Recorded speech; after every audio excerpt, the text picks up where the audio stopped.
Welcome to Mission Evolution Radio Show with Gwilda Wiyaka, bringing together today's leading experts to uncover ever-deepening spiritual truths and the latest scientific developments in support of the evolution of humankind. For more information on Mission Evolution Radio with Gwilda Wiyaka, visit www.missionevolution.org. And now, here's the host of Mission Evolution, Miss Gwilda Wiyaka.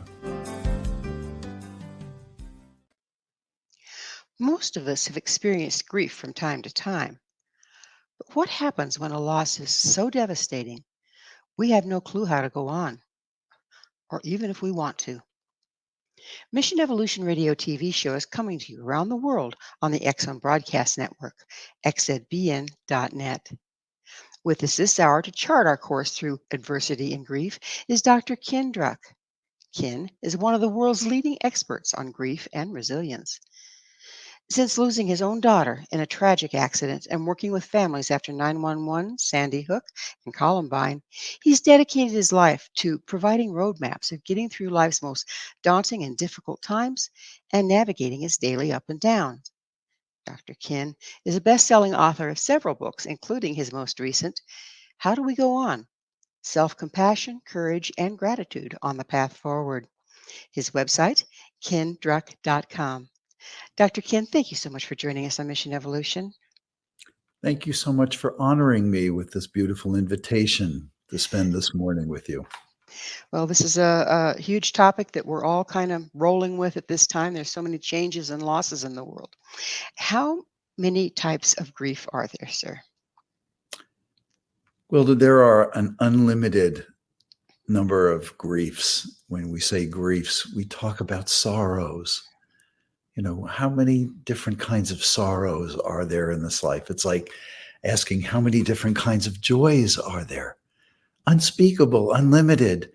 And unfortunately, we experience all kinds of grief. And grief can come from the actual loss of a loved one. As you shared, I lost my beautiful daughter, Jenna, at age 21. And it's an unspeakable sorrow. It's the flip side of the love that we've allowed all the way into the depths of our heart and soul. And so in the depths of our heart and soul, we feel sadness. We feel confused, a profound confusion.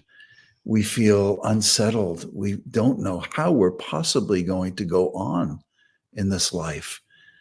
How do we honor her in the way we live on?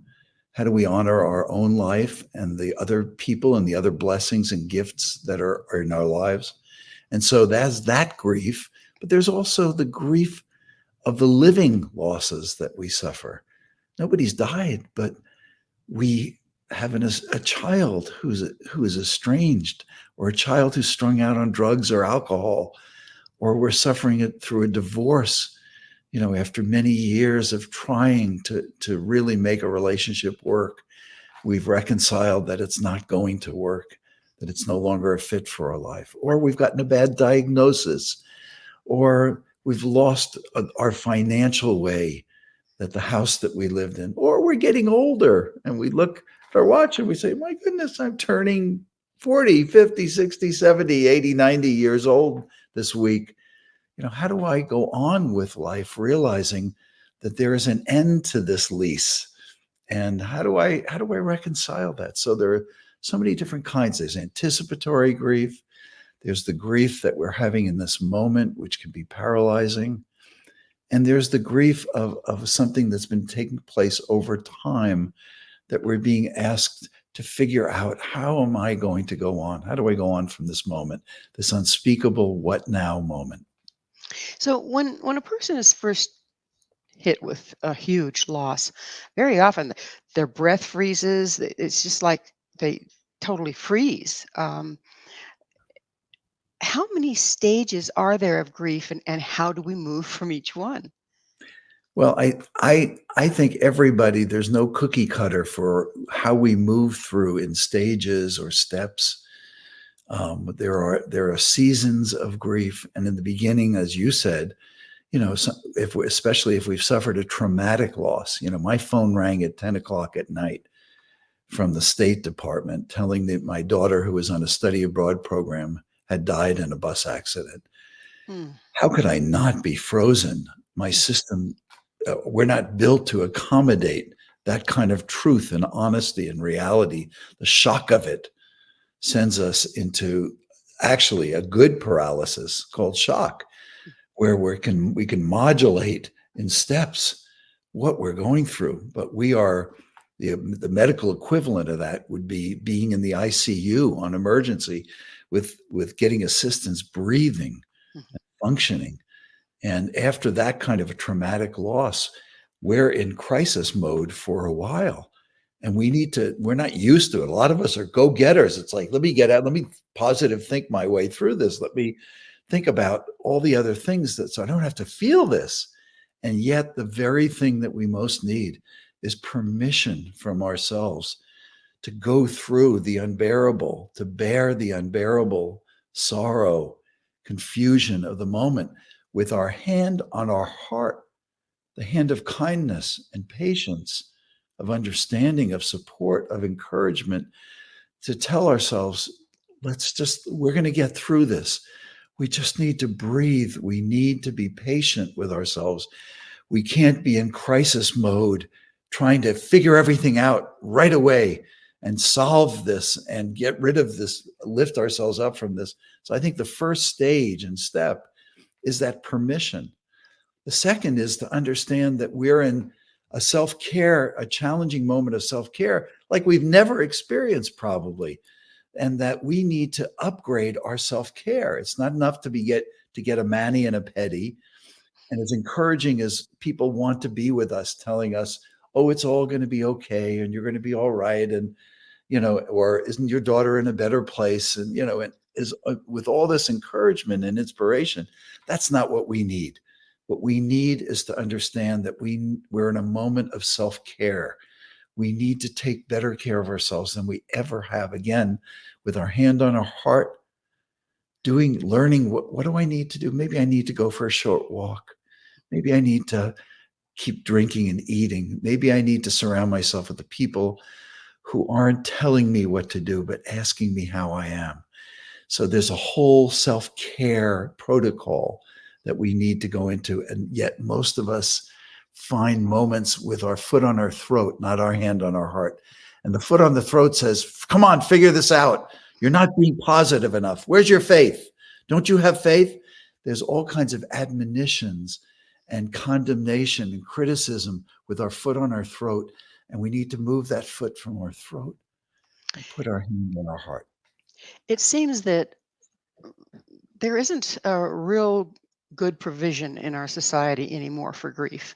When we were in a tribal community, there was a set way that we dealt with it. Like, say, the Lakota, the medicine Yes. person would hold the spirit of the dead for a full year, and everybody would grieve through every season of that full year, and then they would release them, and the person's name wasn't spoken again. Um, but every society has their own rendition. But anymore, we've become such a mixed bag that we've kind of lost our rituals and our traditions to support the grieving process. Are we unprocessed with grief, and what impact is that having on us as a culture as well as Well, individuals?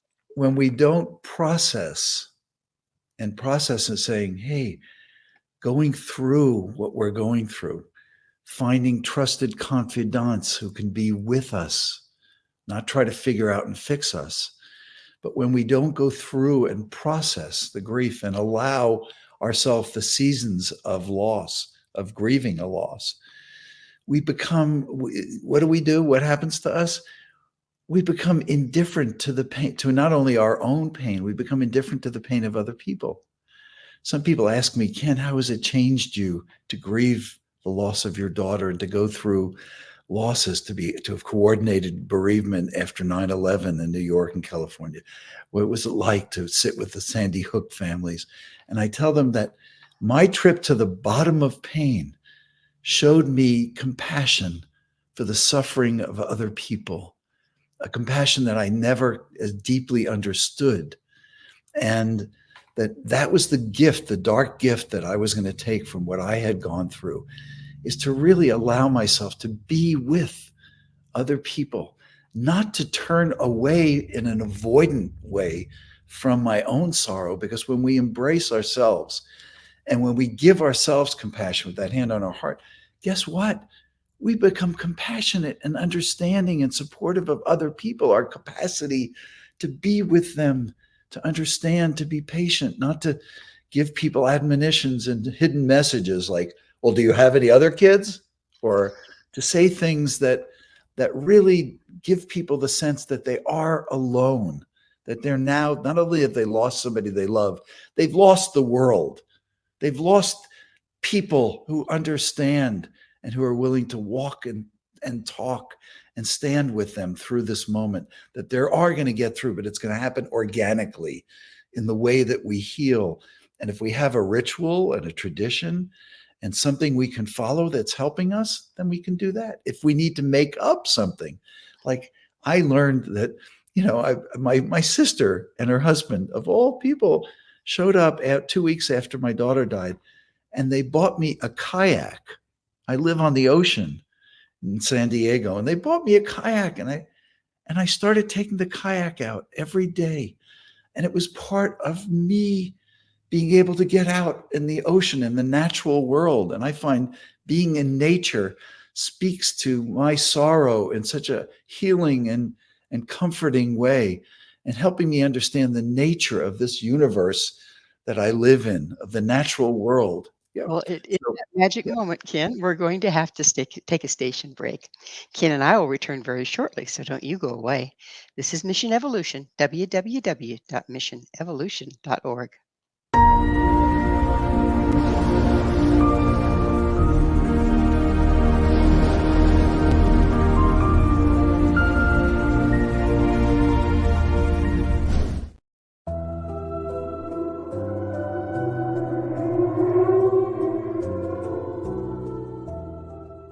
Welcome to Haunted Indian River County by Larry Lawson.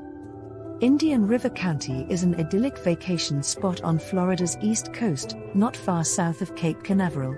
Known as part of the state's famed Treasure Coast, many are unaware of the deep and fascinating history this area played in the development of the Sunshine State. Also lost among its visitors and residents are the chilling stories of the hauntings that accompany this rich history.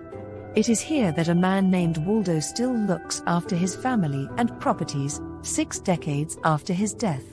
Or a retired preacher is seen digging up his hidden treasure, days after he died.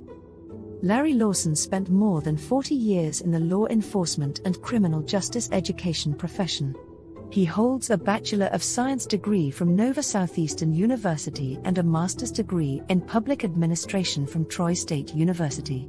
He serves on the board of directors of the Indian River County Historical Society, is the director of the Florida Bureau of Paranormal Investigation, and is the owner of Indian River Hauntings, LLC, where he provides historical and paranormal tours and events.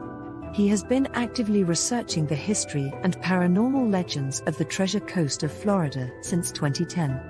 Larry is currently the host of Paranormal Stakeout radio TV show on the Exozone Broadcast Network and the past host of Encounters with the Other Side on WPSL Radio in Fort Pierce, Florida. Pre-order your copy of Haunted Indian River County by Larry Lawson on Amazon.com today.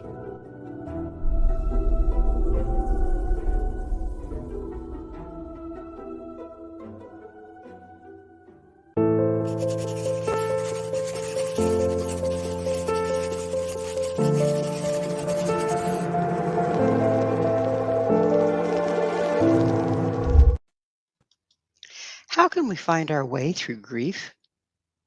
With us this hour discussing grief is Dr. Ken Druck. Ken is the author of How We Go On, Self-Compassion, Courage, and Gratitude on the Path Forward. Ken, when very often when we're hit with grief, we try to sideline it and go on with our lives. And then the next time we're hit with grief, it stirs up the old grief plus the new grief, and we try to sideline both of them. Eventually, what's the result of trying to put grief into denial versus moving through it? Well, when we hide, deny, repress, avoid, rather than encounter our grief, allow our grief, listen to our grief, our sorrow, as well as our joy. This isn't only about grief and sorrow and about the dark moments in our lives. It's about the opportunities as well. You know, we, Isn't our ability to feel that joy limited by our processing of our yes, grief? yes, It's yes. kinda like a sine wave, isn't it? Yeah, One yeah. limits the We get other. we get stuck in that loop, telling ourselves the same thing over and over again. I start my day, I don't know how you start your day, but I start my day asking myself, I go on my meditation walk, and I start my day with 4 questions. The first one is, what's weighing most heavily on my heart today? Today, what's weighing most heavily on my heart? And then it's today, what's making my heart sing? And today, what is today as an opportunity to either let go of something that I've been dragging along with me, or to embrace something that opens the door of greater possibilities to me understanding and going on with my life. So I start the day that way to cultivate that awareness so I can make the most of every day. There's a hidden gift behind every sorrow if you can find it. How does one find that hidden gift? I think by listening to our own hearts. Some of us are filling in every moment and every space with other people's ideas, with noise, with distractions, with diversions, with addictions, with whatever. And there's no time to stop and to listen to our own heartbeat, listen to nature, listen to music, the comfort of music. Some of the greatest music in history was written by great, great composers and singer-songwriters in their moment of deepest despair. To find their way through the despair, they were listening to themselves. And now we listen to their music, whether it's Mozart or Brahms or whatever, Chopin's nocturnes. They're great. It's how sorrow evolves. One of my favorite artists is a woman named Keiko Matsui. And Keiko writes music that takes us through the spectrum of sorrow that evolves into joy and gratitude and courage. How large a part does gratitude play? I mean, it's doggone hard to be grateful for a loss, but can we transmute that loss by finding the gratitude? Yeah, I think so. I think, if we try to replacing doesn't work. It's like with the person who said to me, well, don't you have another daughter? It's like, oh my God, all this time I've been so sad. How could I have been so sad? I have another one at home. You know, you don't replace our hearts. We walk with a limp in our hearts. We have a hole in our hearts from the losses we've suffered. But we have big hearts. We have all this other real estate to navigate in our hearts. So if we allow ourselves the constructive expression of our sorrows, of our anger sometimes, of our confusion, allowing ourselves, even the emptiness, part of being human means feeling empty sometimes. If we allow our emptiness, guess what's right behind it? Fullness, a newfound fullness, and for me, one of the most important things is understanding the love that never dies. So And that is beautiful because even though our loved ones are gone, if we can maintain our love for them, they never die in a certain way, do they? my daughter, I wear this hineni, this jewel. I wear it every day. And hineni, and he is a Hebrew word for here I am, Mm-hmm. the presence of spirit. And sometimes just touching that and saying, you know what? We live in this grand mystery. We have Neil deGrasse Tyson reminding us that we don't just live in a universe. There are universes as we understand, as we explore the greater space. And here we are flying through space on not even a grain of sand in the middle of this grand mystery. Will I allow myself to venture into this mystery, or do I close the door shut on my own heart, on all the greater possibilities? And I hold my daughter in my heart every day. I continue to say the I love yous. Do I understand with 100% certainty the nature of life and death? No, I don't. I bet my faith. I bet the possibilities. If there's 1,000,001 chance that she can hear me say and know my love prevails, and hear me say, I love you, Jenna, then I'll bet that. And rather than going into the feeling like, oh, I have the answer and there's nothing there and it's over, and taking that loop and wearing that thought, that being on that diet of thoughts every day. Yeah. So you say something interesting. You call how we go on one of the most asked questions in human history. Would you explain that for us, please? Yeah, yeah. We stand in a moment, all of us probably throughout history. If I had my grandparents here, if you had your grandparents here to ask questions, they would probably say that they felt they had lived at an inflection point, that things had changed so much in the world. Things were changing so rapidly.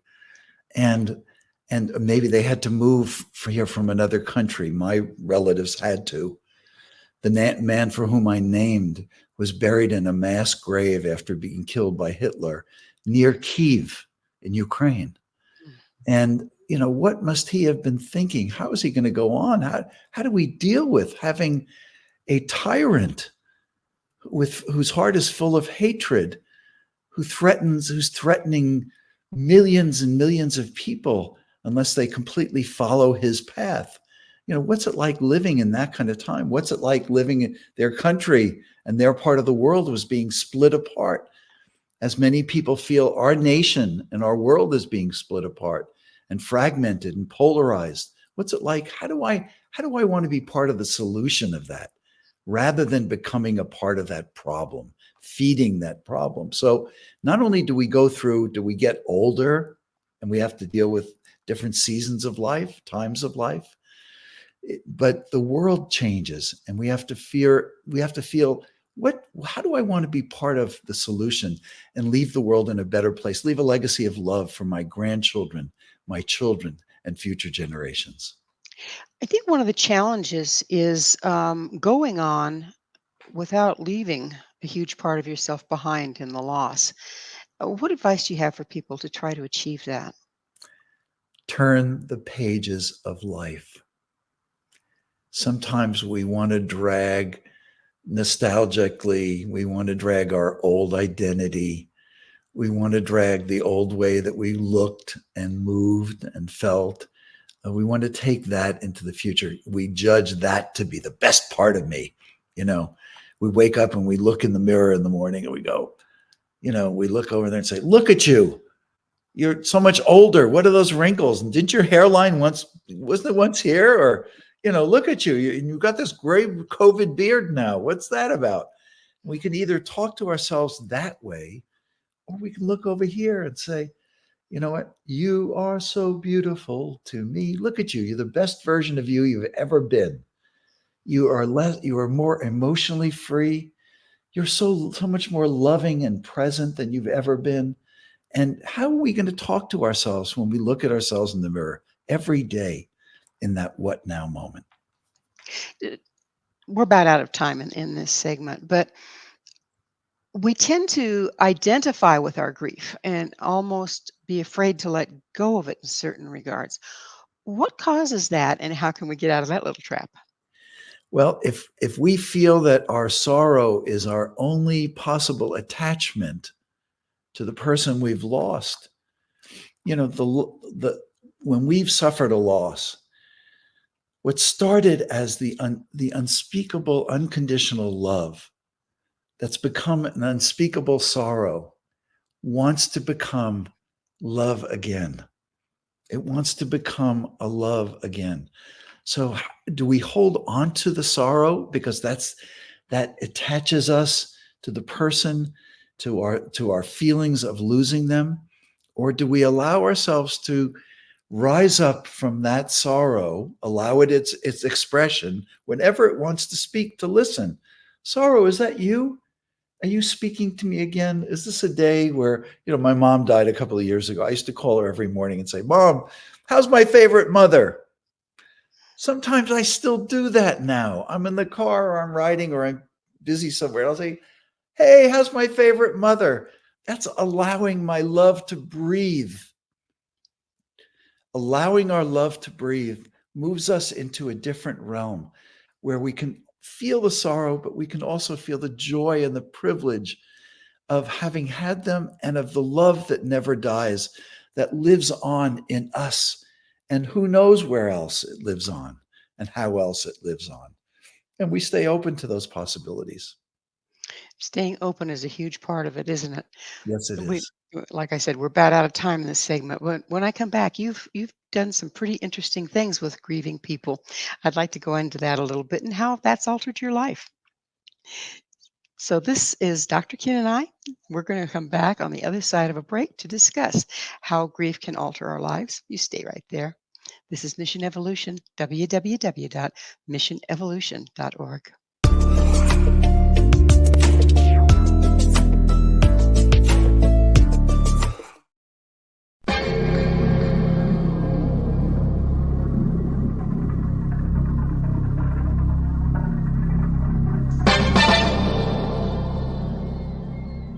Are you ready to dive into the mysteries of the unknown? Tune into the electrifying X Zone radio TV show hosted by the one and only Rob McConnell. I'm Rob McConnell, and get ready for a mind-bending journey through the unexplained phenomenon that surrounds us all. From UFO encounters to cryptids, ghosts, and everything in between, we've got it covered here in the X Zone. Rob McConnell, the seasoned investigator and renowned radio personality, brings you the most compelling interviews with top experts, authors, and experiencers from around the world. Each episode is an unforgettable exploration into the depths of the extraordinary. That's right, X Zone Nation. Join me every week as we open the door to the supernatural and explore the strange and amazing stories that will leave you questioning everything you thought you knew. And it's not just radio anymore. With our groundbreaking TV show, you can now witness the sessions unfold right before your eyes. From chilling reenactments to captivating visuals, prepare yourself for a multimedia experience like never before. With a legacy spanning over 2 decades, the X Zone Radio and TV show with yours truly, Rob McConnell, is your ultimate source for mind-blowing entertainment and thought-provoking discussions. Join our growing community of truth seekers as we continue to unlock the world's mysteries. So, why wait? Step into the X Zone and embark on a journey that will challenge your beliefs, ignite your curiosity, and keep you on the edge of your seat. Remember, X Zone Nation, the truth is out there, and it's waiting for you right here on the X Zone Radio and TV show with yours truly, Rob McConnell. Don't miss a minute of the action. Tune in now on your favorite radio station or visit xzoneradiotv.com to join the adventure. The X Zone Radio TV show with Rob McConnell, where reality meets the unknown. The X Zone Radio TV show, unraveling the secrets of the universe, one episode at a time. For more information, visit www.xzoneradiotv.com.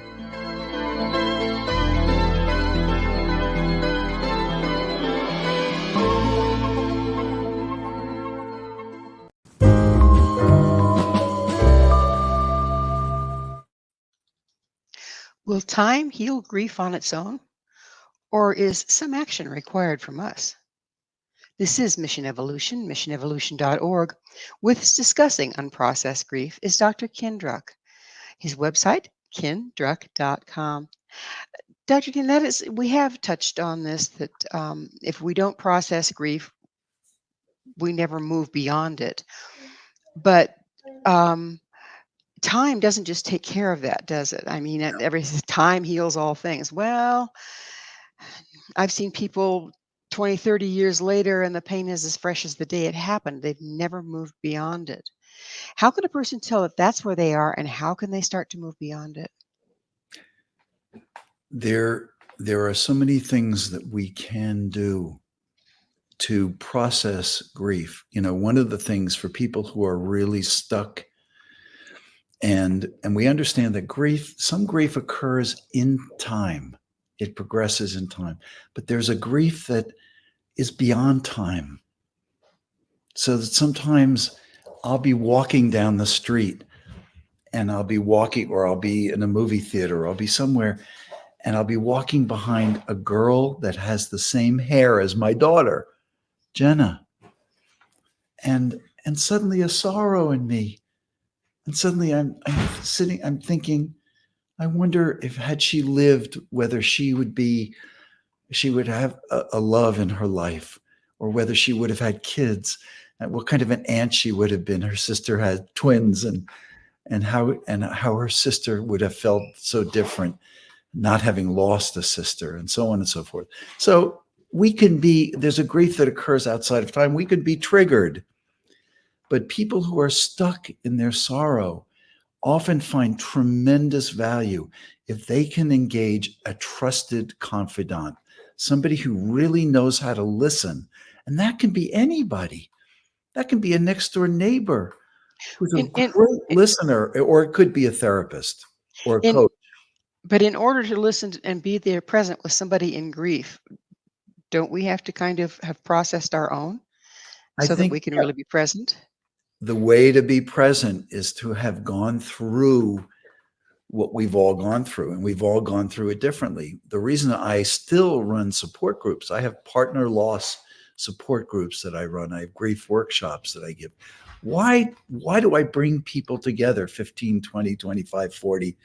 Why do I speak in front of audiences at grief conventions? Because we find tremendous value listening to and learning from each other. People who've suffered comparable losses. It's like the question I ask is, name a couple of things you do that have been helping you. Rather than sitting and telling the stories about how miserable I still am and how stuck I still am and what's still wrong and repeating that loop. It's like, let's listen to each other. You do that. You walk in nature. You listen to music. You take a yoga class. You go to church or a synagogue or a place of worship that gives you a deeper sense of the possibilities of how life does go on, and the ways that life can go on and love can go on, and how to live honorably, live out the rest of your own days. So everybody's different, and we all have to conduct our own investigation into, here's what's worked best for me. Here's what works best for me. And if I need help, some hand holding, or to be in the presence of somebody who's a professional, then I need to do that too. I need to be willing to go in and work with a grief professional, somebody who's probably gone through loss themselves, but who's also trained to assist you. They're a coach or a counselor or a psychiatrist or a psychologist who understands.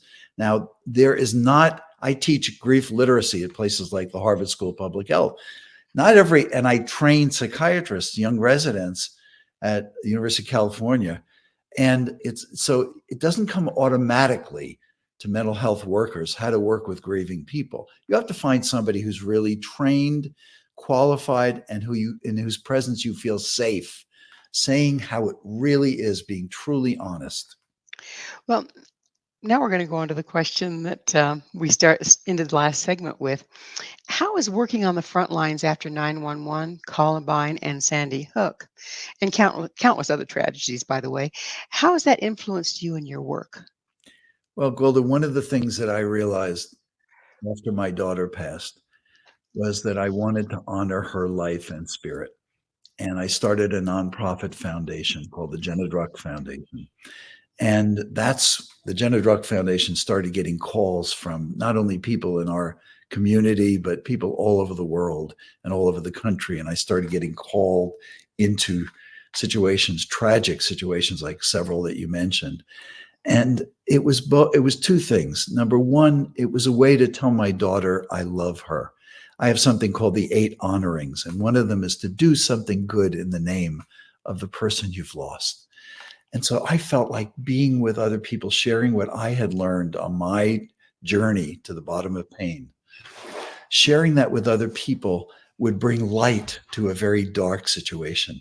So being with those families at Sandy Hook or after 9/11 or at Columbine or 100 other situations, I could bring light and understanding and a quiet listening and the gift of letting people know they weren't alone, and that other people with comparable losses could understand and share with them what they had done to help themselves.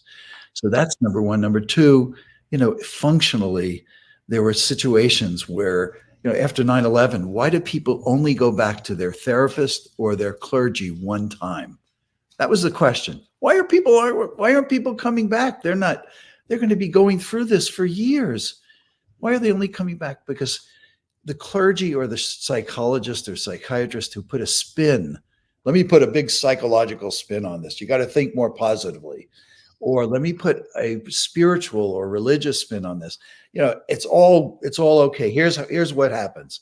I know, as though somebody knew with 100% certainty, rather than saying, let me hear what you have to say, what you're feeling, where you're finding faith, where you're finding courage and strength and the possibilities. So we had to retrain a lot of therapists about here's how to listen, here's how to draw somebody out, here's how to create a safe environment. And that was a way of honoring my daughter as well. And it was a way of giving my own life a sense of purpose again. I have witnessed that in numerous people. Everybody deals with it differently. But the courage to immerse yourself in situations where other people are suffering loss, doesn't it bring up your old stuff, your old losses as well? Isn't it a difficult thing to do at first? It's a difficult thing to do at first for many of us, and it's difficult in different ways. For me, I'm one of these guys who's a responder, kind of a first responder. I'm wired that way. So I go towards the fire. I go towards, is anybody in that burning building? And for me, it was meeting with the dads at ground zero, the firefighting the dads of the firefighters who are firefighters themselves, who are in the rubble, and being with them and just talking with them. And for me, I would leave and I would go back to a hotel room or somewhere, and I would have my own tears. I would release my own tears. And I started learning how to take care of myself. I started learning what do people that could burn out and have compassion fatigue and work at helping other people, how do they burn out and how do they practice self-care? And I became an expert in my own self-care, how to care for myself, what to do, when to step back, when to take a break, how to balance my days. That's why I start every one of my days with a meditation walk, which is also an exercise walk. And I air out the heaviness, but I also I clear space for joy, and I clear space for strength, the strength to stand with, and if you look, I tell parents when I do parent education training, I tell parents you tell the best parents by asking them to stick out their tongue. And if you see scar tissue on their tongue, they're a good parent. For all the times they bit their tongue and said, I need to be quiet and listen. And I've learned how to do that. The gift, I remembered how to do it. And I want to show you something. Can I show you something quickly? Oh, we're just about out of time in this segment. So, well, this is a good close for the segment. Okay. This is what my 4-year-old grandson gave me yesterday. Oh, how sweet. He calls me Poppy because I listened to him, because I learned to bite my tongue as a grandfather and just listen and ask and help him think about his options. Yeah, that's a huge thing, particularly for children, because we tend to lecture down to them. And right now, we are in a crisis of suicide in our young. And do you think listening to them Absolutely and would make a difference in that? Helping them look at their own options rather than telling them, here are your options. I got this because I helped him. He said, Poppy, I want to give you this trophy. You helped me so much. Because listening to them helps them. It comes from them. The answer comes from within them. And that's what we need to do. We don't need to enable kids. We need to evoke the awareness in them, help them see what their options are. I just came back from Japan. And when you go down to the mass transit, there are now guardrails because so many of those kids are throwing themselves in front of trains. It's a horrific tragedy. Now there are guardrails in front of the mass transit when you go underground in Japan, but to help kids stop and think. This is an irreversible decision. Let's think about the fact that this pain is not going to go on forever. How you could lift yourself out of this pain, how you have that ability, and how I'm going to stand here right with you to help you do it. That's a beautiful thing, is bringing out the answers in them. That brings their self-confidence out too, doesn't it? Yes. Well, it is that magical moment. We're going to have to take another station break. Please stay with us as Dr. Ken and I continue to explore moving beyond the unthinkable. This is Mission Evolution, www.missionevolution.org.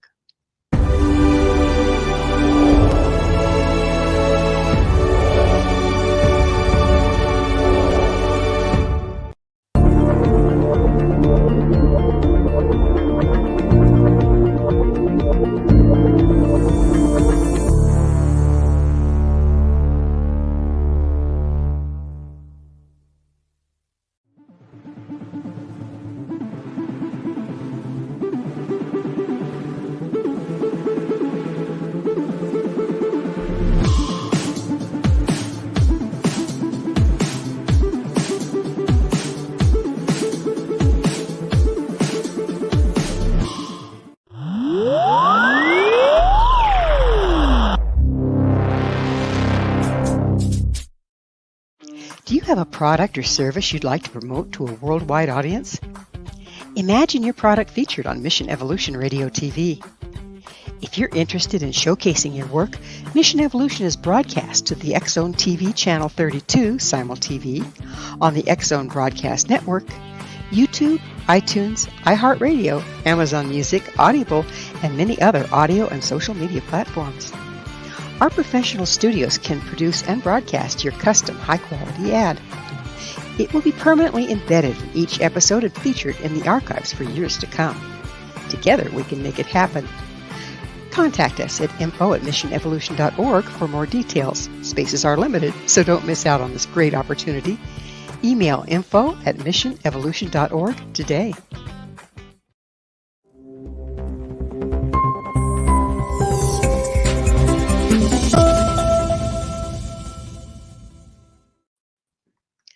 Can we transmute grief? What are the alternatives? This is Mission Evolution, missionevolution.org. We're continuing our discussion with Dr. Ken Druck. His website, kendruck.com. Ken, tell us about the resilience response. You know, Gwilda, there's something in each one of us that we can tap into. Just as and we talked a little bit before about how there's a natural emptiness. There are moments in this life where we're just empty. And if you're a high achiever and you're used to pushing buttons and motivating yourself and inspiring yourself all the time, you'll miss that opportunity of that moment of emptiness. That moment of emptiness yields, if we stay calm and if we keep our hands on our heart, it yields a fullness and a new clarity. And sometimes we realize, my God, my emptiness is here to teach me that I'm filling up with all the wrong things, or things that disappear quickly, that I want a fullness in my life. I want to strengthen my relationship. I want to strengthen my body. I want to move. I want to embrace people. I want to strengthen my relationships. So whatever it is, there's also a resilience response. A part of us that it's the time. It's time. It's time for us to be resilient. It's not time for us to weigh ourselves down, to keep that old 100-pound backpack dragging that around through our life. It's time to let go. It's time to come back. It's time to turn the page. And sometimes, again, with our hand on our heart, we can understand, I think I need to let go of that grudge, or I need to let go of that old story that I've been telling myself about this person that keeps me back from being more open with them and more trusting and more sharing or more honest. And that there's so many things we can do. Also, an apology is part of resilience. Saying, you know what, going up to somebody we love and care about and saying, I owe you an apology. For so long, I haven't trusted that we could talk about this openly in a constructive way, and it would clear the tension that is between us. And I owe you an apology for not trusting us to be able to do that. And I'd like to do that now with you. I just want to clear the air. And I want us to be closer in the time to come. Sometimes we do that with an aging parent. Sometimes we do that with the person we're married to. Sometimes we do it with a sibling who we've been competing with since we were 7 years old. Sometimes we do it with a coworker and we clear the path forward at work. Sometimes we're running a company and we do that with our employees, and when we realize. And so resilience can come from you being awake and aware of the greater opportunities and possibilities. Can hidden guilt, unprocessed guilt, survivor's guilt, can those things really short stop our grieving process? Oh, yeah. Oh, yeah. I can't tell you how hard it was for me in the beginning. So I send my daughter on a study abroad program. And I tell her, this is going to be a launching pad for the rest of your life, because you're already aware that the world is bigger than the United States. It's bigger than California. It's bigger than what your parents have taught you. And you're going to go out into the world, and this is going to be a launching pad for the rest of your life. And my daughter dies 3 months later in India. And for a year, at least a year, Gwilda, I blame myself. I would say the loop that was in my mind and heart was, I sent my daughter to her death.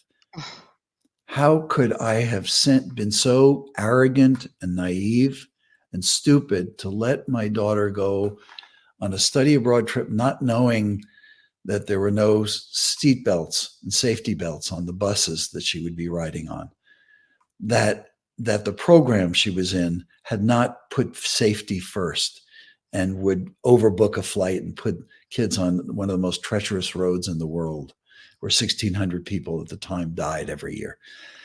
So for me, overcoming that guilt was a major problem, challenge. And I did it. The way I did it was, I would be in the presence of other parents that say, Ken, I didn't send my daughter to India on a study abroad program. I sent my daughter to the 7-Eleven to get milk. I didn't know there would be street racers out in front of 7-Eleven and that she would be caught in that. You didn't need to send your daughter out to the other side of the world. And I realized that guilt is such a devastating and a way to stop ourselves from grieving. We put ourselves in a courtroom with only a prosecuting attorney bringing up evidence. You sent your daughter, you told her it was going to be rather than saying, with our hand on our heart, being a support, saying, you would have given your life. You would still give your life right now for your daughter. You sent her on the trip of a lifetime. You only wanted goodness and love and light for your daughter. That's what you wanted. That's it. And I'm so sorry about what happened. And also, there are moments that we make attributions. Life is not fair. And we get stuck in the life is not fair, as well as getting stuck in guilt. And life is not fair means, I'm going to spit in the face of the universe. This happened on your watch, God. And until we can see a tear in the eye of God, a tear in the eye of the world or the universe, and to know that part of the universe is crying with us, is sorrowful with us, and that the attributions that we make to higher powers are really of our own invention. That, God may not be the puppeteer, God may be the force of love and goodness in the world. And we need to really rethink how guilt, and we need to rethink where we ascribe power, what makes the universe, instead of screaming at the casting director, understanding how this universe works, and that part of it is a grand mystery. Well, it's that time in the show when I get to ask you, Dr. Ken, what's your mission? My mission is to honor both of my daughters.